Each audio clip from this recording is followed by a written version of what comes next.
Java is an object-oriented programming language. You can't get very far in Java without having at least a basic understanding of what an object-oriented programming language is and how classes and objects work. So this chapter is an overview and introduction to working with classes and objects. And in this lesson, I'm going to give you a brief overview of what object-oriented programming is and what classes and objects are. So let's get started. An object-oriented program is a collection of loosely connected objects interacting with each other. For example, in a payroll program, you have a set of employees.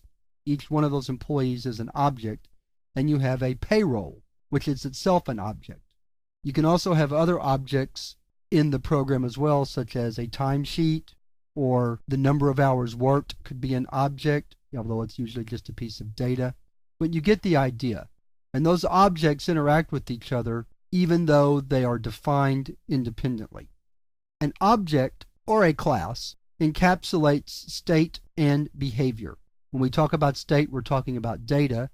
And when we talk about behavior, we're talking about the operations that that object can perform using either the data that's inside the object or outside data as well.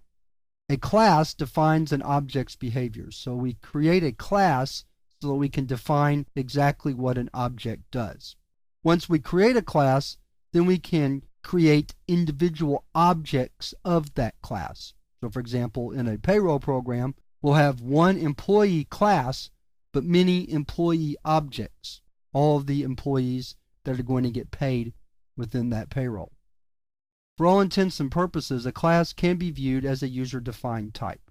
So even though Java does not have a built-in type for employee, we can create one in Java by defining an employee class.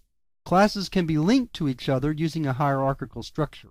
So for example, if I have a top-level class, sometimes called a superclass, of employee, then underneath that employee class, I could have a hourly employee class and a manager class that inherit the characteristics or the common characteristics of the employee class. So for example, both an hourly employee and a manager have a name and a date of hire. But an hourly employee will have one salary structure and a manager will have a different salary structure. So the hourly employee and the manager can inherit those characteristics that are common, and then it can have their own definitions for those characteristics that are distinct. Classes higher up in the structure can pass state and behavior to lower classes, which is pretty much what inheritance means, is that I can take the characteristics of an employee and pass those down to lower level classes such as an hourly employee or a manager. An object-oriented program is a collection of objects where each object has its own set of responsibilities.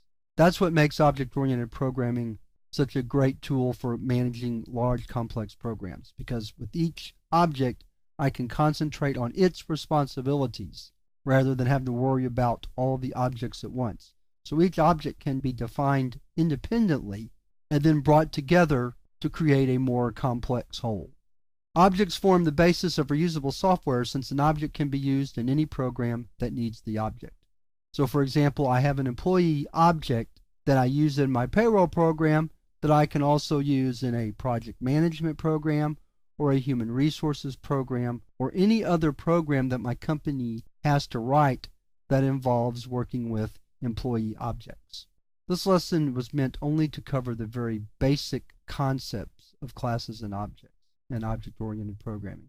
The rest of the chapter will involve actually creating our own classes to see how it's done and begin to get a better idea of how Java works as an object-oriented programming language. So in the next lesson, we'll begin by learning how to define a class.